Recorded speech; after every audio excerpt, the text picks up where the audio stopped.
بسم اللہ الرحمن الرحیم۔ السلام علیکم ناظرین، میں ہوں شہر عارف حمید بھٹی۔ کہتے ہیں ظلم آخر ظلم ہے، بڑھتا ہے تو مٹ جاتا ہے۔ پاکستان میں بھی ہمیشہ چور دیواروں سے اقتدار میں آنے والوں کے لیے برے وقت کے امکانات روشن ہوتے ہوئے چلے آ رہے ہیں۔ ناظرین، آج سابق وزیر اعظم جنہیں انتقامی کارروائیوں کا تقریباً 17 ماہ سے نشانہ بنایا جا رہا ہے، ایک منتخب وزیر اعظم کو ایک سازش کے ذریعے خود آج کل کے حکمرانوں کا تسلسل جو ہے، نون لیگ نے تسلیم کر لیا ہے کہ ہم نے عمران خان کو نکالنے کے لیے سابق آرمی چیف قمر جاوید باجوہ کو ایکسٹینشن دی اور اب ان پر ہی برس پڑے۔ عمران خان کا ایک طرف اقتدار کا لالچ جو 81 سے شروع ہوا، نون لیگ کا ضیاء الحق سے شروع ہوا اور آج 81 سے لے کر 29 اور 23 سال 2023 تک ختم نہیں ہوا۔ کئی دفعہ اقتدار ملا گیا، لیکن عمران خان کو نکالنا موجودہ مسلم لیگ نون اور پی ڈی ایم کے لیے بھاری پڑ گیا۔ مولانا فضل الرحمان کو لینے کے دینے پڑ گئے۔ اب اس ہفتے کہا جا رہا ہے عدلیہ میں اہم کیسوں کی سماعت ہونے جا رہی ہے۔ کبھی امکان ہے کہ ان سماعتوں سے، ان مقدمات کے فیصلوں سے، ان ضمانتوں کے فیصلوں سے پاکستان کے جبر کا موسم ختم ہوگا، پاکستان میں ناانصافی اور ظلم زیادتی ختم ہوگی اور تحریک انصاف کے چیئرمین جو 17 ماہ سے انتقام کا نشانہ بنا رہے ہیں، کبھی امکان ہے کہ اکتوبر کے ہفتے میں ضمانت پر رہا ہو کر اپنی انتخابی مہم چلا رہے ہیں۔ ناظرین، موجودہ حکمران کو، نگران حکومت اور ان کے اصل کرتا دھرتا پی ڈی ایم کو 25 کروڑ عوام نے پاکستان کی تاریخ میں پہلی دفعہ مجبور کر دیا ہے کہ دھاندلی زدہ الیکشن کے امکانات کو رد کر دیا ہے اور کہا ہے کہ اس دفعہ صاف شفاف الیکشن نہ ہوئے تو کسی بھی طور پر قوم قبول نہیں کرے گی، جس کی وجہ سے اہم حلقوں میں یہ مشاورت اقتدار کی غلام گردشوں میں شروع ہو گئی ہے کہ کسی ایک سیاسی جماعت کو کارنر کرنے اور کسی ایک جماعت کو چور دروازے لانے کی بجائے پہلی دفعہ پاکستان میں عوام کی رائے کا احترام کیا جائے، صاف شفاف الیکشن کرائے جائیں اور جو سرکاری افسر اعلیٰ کار بنے ہوئے ہیں پرانے کھلاڑیوں کا، جنہوں نے اپنے بیوروکریسی کے پیادے مختلف جگہ پر فکس کیے ہوئے ہیں،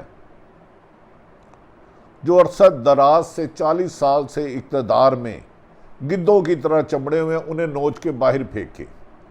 اس وجہ سے اسی ہفتے سائفر کیس میں عمران خان کی ضمانت کے فیصلے کے امکانات واضح نظر آ رہے ہیں۔ دوسری طرف چیف جسٹس فائد عیسیٰ نے فیض آباد دھرنا کے کیس کی سماعت بھی 26 تاریخ مقرر کی ہے، 26 یا 28 ستمبر۔ تو کبھی امکان ہے کہ آئین کو پاؤں تلے روندنے والے، قانون کو مذاق بنانے والے اب قانون کا ہی نشانہ بننے والے ہیں۔ دوسری طرف دریائے غیر میں بیٹھ کر پاکستان کے خلاف سازشیں کرنے والے، منتخب حکومت کو گرانے والے، ابھی حکم کا پورا ہوا ہی نہیں تھا تو اپنے ہی موسنوں سے موسن کشی کرنے والے نواز شریف کے لیے بھی برا وقت شروع ہو گیا۔ بقول سابق وفاقی وزیر رانا ثناءاللہ نے کہا کہ ہم نے سابق آرمی چیف قمر جاوید باجوہ کو ایکسٹینشن اس کے لیے دی تھی کہ عمران خان کی منتخب حکومت جو اکثریت سے سی اس کو باہر پھینکے اور آپ اقتدار میں داخل ہو کر اپنے مقدمات ختم کرائیں، جس پر عمران خان نے لندن بیٹھے اپنے موسنوں کے خلاف ہی، جنہوں نے ان کو بیرون ملک بھجوایا، انہی کے خلاف اعلان جنگ کر دیا اور کہا کہ میں پاکستان کے اسٹیبلشمنٹ کی اہم شخصیات اور عدلیہ کی اہم ترین شخصیات کے خلاف سخت کارروائی کروں گا، اور یہ نہیں بتایا کہ ان کا قصور کیا تھا۔ قصور کیا یہ تھا کہ انہوں نے ایک ایسے ملزم کو 50 روپے ایفیڈیوٹ پر باہر جانے دیا، قصور یہ تھا جیل میں ایک قیدی کو ہسپتال لایا گیا، ہسپتال سے اسے لندن میں لایا گیا، لیکن جب انہوں نے کہا کہ میں لوں گا تو پھر کہا جا رہا ہے کہ سابق چیف نے اس شخص کو بلایا جو شریف فیملی کے لیے معافی کے لیے ان کے پاس گیا تھا. اس نے کہا تھا کہ میاں صاحب کا کہنا ہے کہ میں نے اپنی پرانی ماضی کی غلطیوں سے اصلاح کر لی ہے، نہ میں اب آصف نواز جنجوا کسی کو بناؤں گا، نہ ہی کسی کے خلاف انتقامی کارروائیاں کروں گا. ایک دفعہ مجھے اقتدار میں آنے کا موقع دے. ایسے میں انہوں نے کہا کہ اچھا 3 سال مجھے بھی فالتو مل رہے ہیں، میں 3 سال کی بجائے 6 سال چیف رہوں گا. اور تانے بانے شروع ہو گئے. نیب حراست میں ہی اہم شخصیات کی سابق وزیر اعظم سے نواز شریف سے ملاقاتیں ہوتی رہی. عمران خان اس دوران شور مچاتے رہے کہ میرے خلاف سازش ہو رہی ہے، میں نے ایکسٹینشن نہیں دینی، اور نون لیگ پی ٹی آئی کے چند مفاد پرست عمران خان کو حقائق سے دور رکھتے رہے.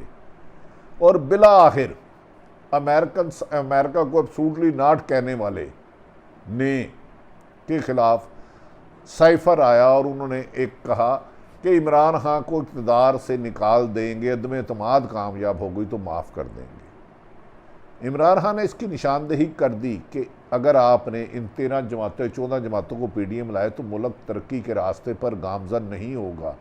جو بڑی ملک سے پاکستان کی 6.5 تک گئی ہے، اب وہ 0 پر آ گئی ہے. ترقی کے راستے رک جائیں گے، ریمنڈنس بیرون ملک اوور سے پاکستانی بھیجنے مک جائیں گے، ایکسپورٹ ختم ہو جائے گی. وہی ہوا کہ اقتدار کے لالچیوں نے، موسن کشوں نے آ کر سب سے پہلے اپنے تمام مقدمات راتوں رات ختم کرائے. اور اس میں ایسے پولیس کے گنوانے چہرے کچھ نظر آئے جنہوں نے آرڈر دیا کہ نون لیگ کے خلاف ماضی میں ہونے والے جتنے بھی مقدمات ہیں 24 گھنٹے کے اندر بغیر تفتیش کے ختم کیے جائیں. لیکن ساتھ ہی ایک نون لیگ کو نیب قوانین میں ترمیم کر کے این او سی دے دیا. لیکن آخر سپریم کورٹ جاگ گئی اور سپریم کورٹ نے دیکھا کہ ماضی میں بھی نواز شریف کبھی سجاد علی شاہ کی عدالت پر حملہ کرتے ہیں. جو جج صاحبان ان کے خلاف فیصلہ دیتے ہیں یہ ان کے گرد زمین تنگ کر دیتے ہیں، پراپوگنڈا کرتے ہیں. اور اب 10 پراپوگنڈا سیل جن میں 100 افراد پر منحصر ہیں، ان پر کروڑوں روپیہ لگایا جا رہا ہے کہ وہ پاکستان کے با کردار سرکاری افسروں کے خلاف جو انصاف کا علم لے کے چل رہے ہیں، جو آئین کی بحالی کے لیے جدوجہد کر رہے ہیں، جو قانون کی بحالی کے لیے جدوجہد کر رہے ہیں، جو جمہوریت کی مضبوطی کے لیے جدوجہد کر رہے ہیں، ان کے خلاف پروپیگنڈا کیا جائے. لیکن عمران خان نے کہا کہ میں 4 چیف جسٹس صاحبان اور ایک حاضر سروس اور 2 دوں گا، جس پر اداروں نے سر جوڑ دیا کہ اگر یہ شخص پاکستان کی اقتدار میں دوبارہ آ جاتا ہے اور جیسے اس کو نیب قوانین میں ترامیم کر کے اس کے کیس بند کیے گئے ہیں تو ملک ایک دفعہ پھر انتقام گاہ بن جائے گا، قائد اعظم کا پاکستان نہیں رہے گا. اس پر ناظرین پھر عمر عطا بندیال نے نیب قوانین میں جو ترمیم کی تھی اس کو ختم ہو گیا اور دوبارہ یہ سب مجرم بن گئے. پی ڈی ایم کے کیس تقریباً 475 کیس ہے، باقی انویسٹیگیشنیں انکوائریاں 1100 اور کھربوں روپے کا کیس ہے. یہ سبارے اب پی ڈی ایم کی قیادت کو نیب نے طلب کرنا شروع کر لیا ہے. اور عمران خان کا صبر، نواز شریف کی لالچ اور آصف علی زرداری کی حکمت عملی سب اپنی اپنی جگہ ایکسپوز ہو گئے. انہوں نے کہا تھا 5 دن بھی جیل نہیں کاٹے گا. بالآخر اہم حلقے عمران خان سے مذاکرات پر مجبور ہو گئے، جس پر انہوں نے ایک ہی شرط رکھی، میں پاکستان کی ترقی چاہتا ہوں، لوٹا ہوئے مال پہ این آر او نہیں دوں گا، صاف شفاف الیکشن کرائے جائیں، عوام کو مبارک ہو. کبھی امکان ہے کہ عدالتیں انصاف دینا شروع کریں گی. خواتین جنہیں گرفتار کیا گیا تھا ان کی بھی ضمانت ہو گئی ہے. اب ان کے روب کر پہنچیں گے، دیکھیں گے کہ نگران حکومتیں جو غیر آئینی ہے، غیر قانونی ہے، 90 دن الیکشن کی بجائے 900 دن تک الیکشن نہیں کرانا چاہتے، اب ان سب پر گھیرا تنگ کیا جا رہا ہے. اور اہم حلقوں نے فیصلہ کیا ہے کہ صرف ملکی مفاد اور سرحدوں کی حفاظت کے لیے کردار ادا کرتے رہیں گے، کسی بھی سیاسی کرپٹ مافیا کو ریسکیو نہیں کریں گے. اگر کرپٹ مافیا کو ریسکیو کرنا ختم کر دیا گیا، سرکاری پشت پناہی چھوڑ دی گئی، تو پیپلز پارٹی اور نون لیگ کو اپنے کیے کا حساب دینا ہوگا، اور یہ پی ٹی آئی کو بھی دینا چاہیے. باوجود 17 ماہ کے عمران خان پر ایک کیس کرپشن کا ثابت نہیں ہوا، اور 25 کروڑ عوام کی محبت نے پاکستان کے حکمرانوں کو اور بین الاقوامی طاقتوں کو مجبور کر دیا ہے کہ وہ پاکستان میں ہیومن رائٹس کی وائلیشن کو روک کر صاف شفاف الیکشن کرائیں۔ کہا جا رہا ہے کہ ایسے افسروں کی بھی فہرست بنا رہی ہے جس نے 17 مہینے لا قانونیت، چاہے وہ نیب کے ہوں، چاہے اینٹی کرپشن کے ہوں، پولیس کے ہو، ایف آئی ہو، جو آئین اور قانون کے مطابق کچھ سابقہ حکمرانوں اور طاقتوروں کے لیے انتقامی کارروائیاں، جھوٹے مقدمات بنا رہے تھے، ان کا بھی یوم احتساب شروع ہوگا۔ جب یوم احتساب سب کا شروع ہوگا تو یاد رکھیں پاکستان میں امن ہوگا۔ دوسری طرف امریکہ کو، جب اسرائیل کو تسلیم کرنے کی باتیں ہو رہی تھی تو عمران خان نے کہا تھا میری زندگی میں یہ ممکن ہی نہیں ہے، جب تک فلسطین کو اس کو ایسا حالت میں نہیں دیا جاتا، ناممکن ہے کہ پاکستان اسرائیل کو تسلیم کرے، یہ کتاب میں صفحہ ہی نہیں۔ آج کل پھر خبریں بعد گشت کروائی جا رہی ہیں کہ سعودی عرب سمیت پاکستان اسرائیل کو تسلیم کر سکتا ہے، جبکہ موجودہ ہماری اسٹیبلشمنٹ کے ہوتے ہوئے یقیناً پاکستان کی عوام اور پاکستان میں مخالفت کے خلاف کوئی فیصلہ نہیں ہونے دیا جائے گا۔ اور اسرائیل یا بھارت، پاکستان سب کے ساتھ برابری کی سطح چاہتا ہے، لیکن مقبوضہ کشمیر میں اقوام متحدہ کی قرارداد کے مطابق عمل کیا جائے اور فلسطین کو ان کی خود مختاری دی جائے۔ پاکستان میں پاکستان کے لیے سوچ پیدا ہو رہی ہے، اللہ کرے یہ سوچ بڑھتی رہے۔ اگر یہ کمپرومائز کا شکار ہوئی تو پاکستان انتشار کا شکار ہوگا۔ پاکستان زندہ باد۔